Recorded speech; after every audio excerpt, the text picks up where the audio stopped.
잠언은 지혜서입니다. 우리들에게 지혜가 얼마나 소중한지 또 지혜가 무엇인지를 알려주는 지혜서지요.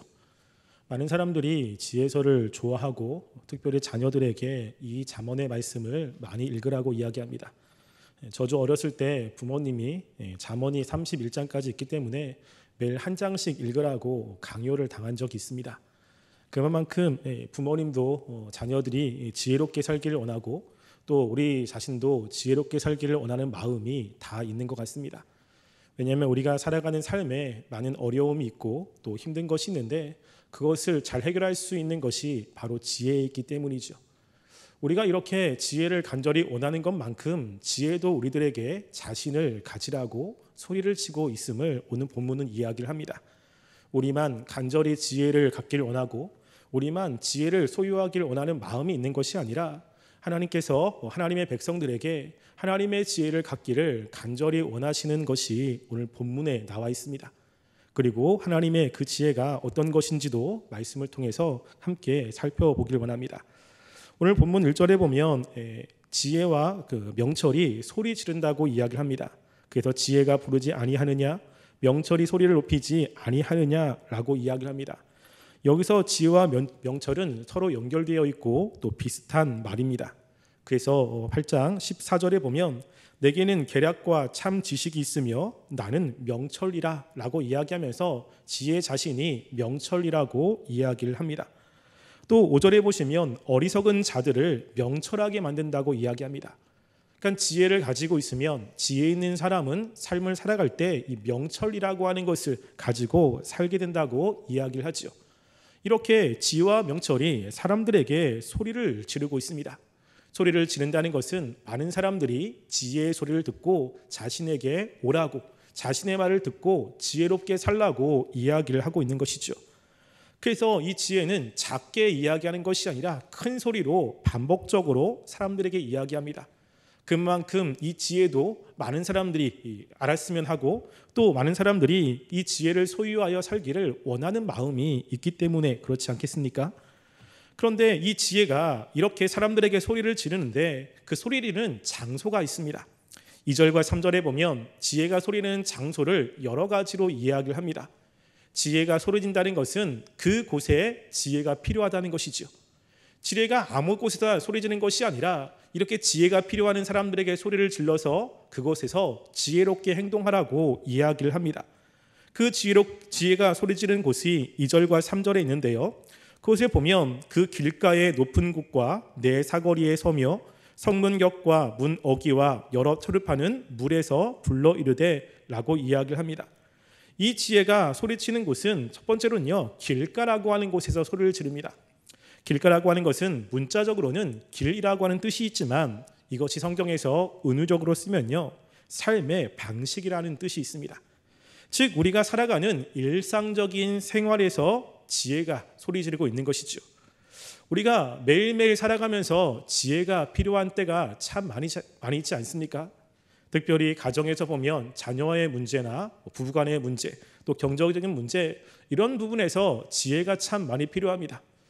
요즘에 제 딸이 6살이 됐습니다. 그는 자기 주관이 굉장히 뚜렷해지고 이제는 싫어라고 하는 말을 되게 많이 합니다. 부모님이 싫어하는 것들도 눈치 보면서 하고 나중에 발각이 되면 그냥 웃음으로 넘어가는 거예요. 그러면 제가 자녀를 어떻게 키워야 될까 고민을 합니다. 혼내야 되나? 넘어가야 되나? 매를 들어야 되나? 여러 가지 고민이 되게 많이 되더라고요. 그러니까 6살이 되니까 작년하고는 달라지는 거예요. 너무 혼란스러워서 유튜브를 찾아봤습니다. 6살의 특징이 뭔가? 왜 이렇게 바뀌었는가? 그는 잘 모르겠는 거죠. 우리가 자녀를 잘 키우기 위해서 또 자녀와의 관계를 잘 하기 위해서 지혜가 필요합니다. 부부간의 관계도 마찬가지죠. 평상시는 좋은데 어떤 문제가 생겼을 때 마음이 상할 때 이것을 어떻게 풀어야 되는가? 지혜롭게 풀어야 아무런 문제가 없이 잘 해결할 수 있는데 지혜가 없으면 더 문제를 만들지 않습니까? 그러니까 일상의 생활에서 지혜가 굉장히 필요합니다. 그래서 지금 지혜는 길가에서 사람들이 있는 곳에서 소리를 지르고 있고요. 높은 곳에서도 소리를 지릅니다. 높은 곳이라고 하는 것은 가장 높은 꼭대기라고 하는 뜻인데요. 이것은 공적인 자리라고 하는 의미도 있습니다. 그러니까 사람들이 많이 있는 곳에서 이 지혜가 필요하죠. 한 공동체 안에서 어떤 일을 해결할 때, 또 사람들과 함께 관계를 맺을 때, 그리고 일을 추진할 때 그 지혜가 필요하지 않습니까? 잘못된 결정을 하거나 잘못된 선택을 하면 그 모든 사람들이 다 어려워지지요. 그러니까 그곳에서도 지혜가 필요합니다. 또 성문에서도 지혜가 필요합니다. 성문이라고 하는 것은 이 당시에 장사, 재판, 공정한 업무들이 이루어지는 곳입니다.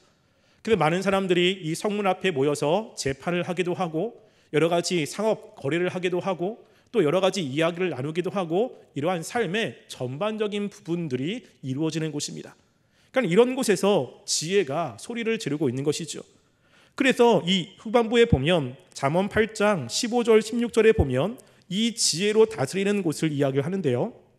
거기에 나로 말미암아 왕들이 치리하며 백성들이 공의를 세우며 나로 말미암아 재상과 존귀한 자 곧 모든 의로운 재판관들이 다스리느니라 라고 이야기합니다. 즉 지혜로 인해서 이 세상에 있는 많은 사람들이 다스려진다라고 이야기를 하죠. 그만큼 이 지혜는 우리가 살아가는 곳곳에 필요하다는 것입니다. 그래서 이 지혜는 삶의 곳곳에서 소리를 지르고 있습니다. 그런데 이 지혜가 부르는 대상을 이제 4절과 5절에서 이야기합니다. 지혜가 누구를 향해서 지금 소리를 지르고 있는가? 누구에게 지금 자신의 목소리를 들으라고 하고 있는가라고 하는데요. 그 4절 말씀에 보면 가장 먼저 나오는 단어가 너희들이라고 하는 것입니다. 지금 이 지혜는 막연하게 소리를 지르지 않습니다. 어떤 대상을 생각해서 지금 명확하게 소리를 지르고 있습니다. 그 대상이 4절에서는요 사람들과 인자들이라고 이야기를 합니다. 그래서 사람들아 너희를 부르며 내가 인자들에게 소리를 높이노라 라고 이야기합니다. 사람과 인자는 같은 말 같지 않습니까? 근데 원어가 조금 다릅니다. 사람이라고 하는 것은 이슈라고 하는 단어를 쓰고 있는데 이것은 일반적인 사람을 지칭하는데 간혹 위대한 사람, 힘있는 사람, 유능한 사고, 가치 있는 사람을 지칭할 때도 사용을 합니다. 인자라고 하는 것은 아담이라는 뜻입니다. 아담이라는 뜻의 의미는 낮은 사람, 비천한 사람이라고 하는 의미가 있습니다. 그러니까 여기서 지금 이 지혜가 모든 사람들아라고 하는 것이 아니라 명확하게 두 대상을 이야기하죠. 이 세상에서 지위가 높은 사람, 그리고 어떠한 훌륭한 업적에 있는 사람들, 근데 또 한편으로는 굉장히 낮은 사람들, 이런 사람들에게 지금 이야기를 합니다. 그랬다는 것은 이 히브리서에서 가장 높은 처음과 마지막을 이야기한다는 것은 그 중간에 있는 모든 대상을 다 아우르는 이야기입니다. 즉 이 세상의 모든 계층, 인종, 성 모든 것을 포함하는 사람들에게 이야기를 하죠. 그렇지 않습니까? 이 세상을 살아가는 모든 사람들이 다 지혜가 필요합니다. 그러면서 5절에 보면 그 지혜가 꼭 필요한 사람들을 조금 제한적으로 이야기를 합니다. 복고서를 조금 맞춰서 5절에 보시면 어리석은 자들아 너희는 명철할지니라 미련한 자들아 너희는 마음이 밝을지니라 라고 이야기하죠. 특별하게 모든 사람 가운데 어리석고 미련한 사람들을 초점으로 맞춰서 이야기를 합니다. 여기서 미련하다라고 하는 뜻은 단순하고 순진하며 신중하지 못하여 쉽게 실수하여 죄를 범하는 사람들이라는 뜻이고요. 어리석은 사람은 미성숙하여 옳은 것을 분별하지 못하는 사람들이라고 이야기합니다. 지금 이 지혜는 이런 사람들에게 지혜를 가져서 명철하라고 이야기를 합니다. 이 명철이라는 뜻은 통찰력, 이해력, 분별력을 이야기하죠. 그러니까 지금 이 어리석은 사람이 이 지혜를 가지면 현재의 상황을 명확하게 분별합니다. 무엇이 문제인지, 그리고 내가 어떻게 해야 되는지를 명확하게 압니다. 그래서 다른 것을 하지 않고 그 문제의 핵심을 가지고 그 일을 처리해 나가고 어떤 일을 해결해 나가는 것과 관련이 있는 것이죠. 어떤 사건이 벌어집니다. 그러면 그것을 어떻게 해야 되지 고민하지 않습니다. 여러 가지 이야기가 있지만 거기에서 이 문제를 해결할 수 있는 것, 이것을 처리할 수 있는 명확한 것을 알고 있는 것이 이 명철과 관련이 있습니다. 그런데 이런 것은 어리석고 미련한 사람들에게 필요한 것이죠. 어떻게 보면 우리들도 이 어리석고 미련한 사람에게 속하는 것 같다는 생각이 듭니다. 그렇게 이야기하면 좀 기분 나빠하시는 분들도 있을 수 있습니다. 나는 지혜로운데, 나는 미련하지 않은데. 그런데 미련한 사람들 그리고 어리석은 사람의 특징은 뭐냐면요, 후회를 많이 한다는 것입니다. 나중에 이것이 처음에는 옳다라고 이야기했지만 시간이 지나서 그게 아닌 거죠. 자꾸만 후회를 합니다. 그리고 어리석고 이 미련한 사람들은 자꾸만 혼란을 해서 어떻게 선택해야 될지, 무엇을 해야 될지 모르는 것도 있습니다. 지혜로운 사람은 명확합니다. 이것은 이거야. 그리고 흔들리지 않습니다. 많은 사람들이 많이 이야기하고 저 이야기를 해도 그 이야기에 흔들리지 않습니다. 명확하게 자신의 길을 가게 되고 그 길을 갈 때 결국에는 좋은 결과를 얻게 되는 거죠. 근데 우리의 모습은 그렇지 않지 않습니까? 무엇인가를 하려고 해도 이게 옳은가? 저게 옳은가? 과연 이게 맞은가? 그것을 할 때 내가 원하는 그러한 모습이 나오지 않으면 자꾸만 마음이 흔들리는 우리의 모습을 보게 되죠. 이 사람의 이야기를 들으면 그게 옳은 것 같고 저 사람의 이야기를 들으면 그게 옳은 것 같고 자꾸만 우리는 무엇이 옳은지 판단하기가 어려울 때가 있습니다. 이게 이 미련하고 그리고 어리석은 사람들에게 나오는 모습 가운데 하나죠. 지혜로운 사람 가운데 가장 지혜로우신 분이라고 하면 예수님을 들 수 있습니다. 예수님은 가장 지혜로운 분이죠. 예수님은 가는 곳곳마다 이렇게 해야 되나 저렇게 해야 되나 고민하지 않습니다. 사람들의 이야기를 들을 때 예수님은 그 이야기의 문제가 무엇인지를 명확히 합니다. 그리고 많은 사람들이 반대를 해도 예수님은 자신의 길이 무엇인지를 알고 명확하게 갑니다. 흔들리지 않습니다. 왜냐하면 지혜로운 분이기 때문에 그렇습니다. 문제가 일어났을 때 그 문제를 명확하게 알고 그리고 해결하는 분이기 때문이죠. 우리에게도 이것이 필요하지 않습니까? 그러니까 우리가 어떻게 보면 지금 여기서 지혜가 이야기하는 어리석고 미련한 사람들아 내 얘기를 좀 들어라 라고 했을 때 지금 이 부르는 대상이 우리들도 포함되어 있습니다. 우리들도 그렇게 지혜롭지 못하죠. 자꾸만 흔들리게 되고 그리고 후회하게 되고 그때는 그랬어야 되는데 왜 그랬지? 라는 생각을 하게 되고 또 그것이 옳다고 이야기하고 가지만 과연 그럴까라고 하는 의구심이 드는 모습이 우리 가운데 있지 않습니까? 그런 그런 사람들에게 지혜가 이제 이 지혜를 추구하라고 강력하게 권면을 하고 있습니다. 그래서 그런 사람들에게 10절과 11절 보시면요, 이 지혜가 얼마나 중요한지를 다시 한번 이야기를 합니다. 10절과 11절 보시면 너희가 은을 받지 말고 나의 훈계를 받으며 정금보다 지식을 얻으라. 대저 지혜는 진주보다 나음으로 원하는 모든 것을 이해 비교할 수 없음이니라 라고 이야기하면서 지혜가 얼마나 중요한지를 다른 것과 비교해서 이야기를 합니다. 우리가 어떤 것이 가치 있는지는 그것 자체만 가지고 좀 알 수 없을 때가 있습니다. 다른 것과 비교해야 가치를 알 수 있지요. 그래도 이 지혜도 그 당시에 가장 가치 있다라고 하는 그 보석을 비교해서 이야기를 합니다. 은과 그리고 정금, 진주보다 귀하다고 이야기를 하죠. 그 당시에 은과 금은 사람들이 가장 가치 있게 여기는 것입니다. 지금도 금은 굉장히 비싸고 가치 있지 않습니까? 그러니까 지금도 금은 굉장히 가치 있죠. 근데 여기서 나오는 이 지혜는 금만이 아니라 진주보다 낫다고 이야기합니다. 우리가 말에는 이것을 진주라고 이야기를 하지만 이 진주라고 하는 단어인 판이라고 하는 단어는요, 진주라기보다는 최상의 보석을 이야기합니다. 그 당시에 가장 가치 있고 비싼 보석과 비교해서 지혜가 훨씬 더 낫다는 것이죠. 요즘에 가장 가치 있고 비싼 보석이 무엇입니까? 아마 다이아몬드가 가장 가치 있지 않을까 생각이 됩니다. 저는 한 번도 본 적이 없습니다. 여러분, 다이아몬드와 이 지혜를 비교했을 때 어떤 것을 갖고 싶습니까? 되게 좀 혼란이 조금 올 수도 있습니다. 다이아몬드? 다이아몬드 이게 돈이 얼만데? 지혜? 그런데 지금 성경은 이 다이아몬드보다 훨씬 더 지혜롭다는 거죠. 다이아몬드가 지금 당장 우리에게 유익을 줄 수도 있습니다. 그렇지만 지혜가 없다면 그 내가 가지고 있는 재산을 한순간에 잃어버릴 수가 있는 거죠. 지금 당장 가지고 있는 그 가치를 내가 잘 관리하지 못하면 나중에는 그것 때문에 삶이 망가질 수 있습니다. 그런 면에서 보면 다이아몬드보다 지혜가 훨씬 더 가치 있는 것이라는 것이죠. 그런데 이 성경은 이렇게 은이나 아니면 금 그리고 다이아몬드보다 더 지혜롭고 이 지혜가 가치 있다고 이야기하지만 또 반대로 18절과 19절에 보면요, 이 지혜를 통해서 그러한 재물도 얻을 수 있다고 이야기합니다. 그래서 18절과 19절 보시면 부귀가 내가 있고 장구한 재물과 공의도 그러하니라. 내 열매는 금이나 정금보다 나으며 내 소득은 수는보다 나으니라 라고 이야기하면서, 앞에서는 지혜가 다른 것보다 더 탁월하니까 이걸 가지라고 이야기를 하지만 뒤에서는 뭐라고 이야기하죠? 지혜를 가지면 이런 물질적인 것도 다 찾아온다, 열매로 얻는다 라고 이야기를 합니다. 그래서 이 지혜가 그 다른 어떤 것보다 가장 귀한 것이라는 것을 강조하면서 이 지혜를 찾으라고 강하게 이야기합니다. 17절 말씀에 보면 나를 사랑하는 자들이 나의 사랑을 입으며 나를 간절히 찾는 자가 나를 만날 것이니라 라고 이야기하죠.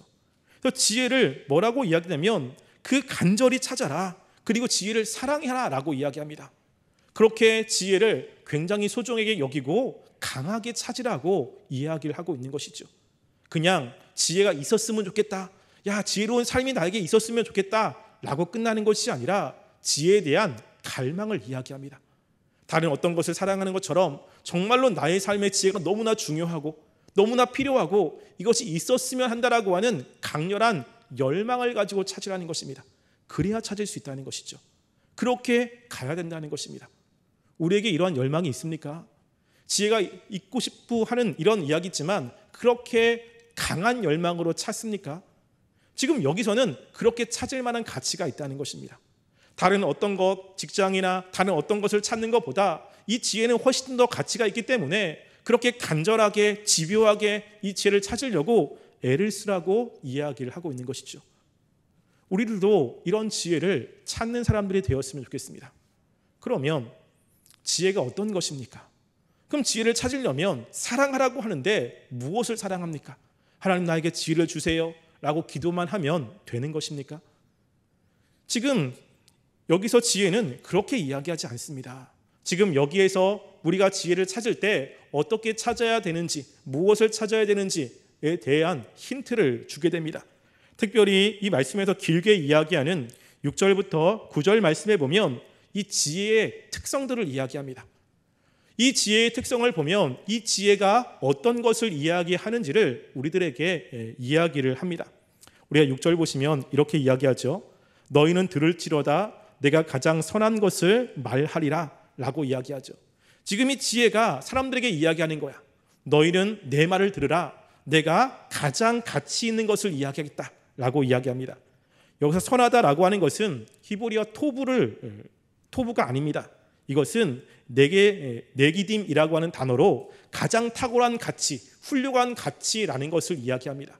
지금 이 지혜가 이야기를 하면서 이 지혜가 가지고 있는 가장 탁월한 가치, 그리고 가장 훌륭한 것이 어떤 것인지를 지금 이야기를 하고 있는 거죠. 그걸 보면 지혜가 어떤 것이구나 라는 것을 우리가 좀 알 수 있습니다. 가장 먼저 강조하는 것은 지혜는 내 입술을 열어 정직을 내리라 라고 이야기하죠. 이 지혜는 정직하다는 것에 특징이 있습니다. 정직하다라고 하는 것은 모든 면에서 온전하고 공의로우며 정직하다는 의미가 있습니다. 그러니까 이 지혜는 모든 면에서 온전하는 것을 추구합니다. 그리고 그 다음 말씀 보면 내 입은 진리를 말하며 내 입술은 악을 미워하느니라 라고 이야기하죠.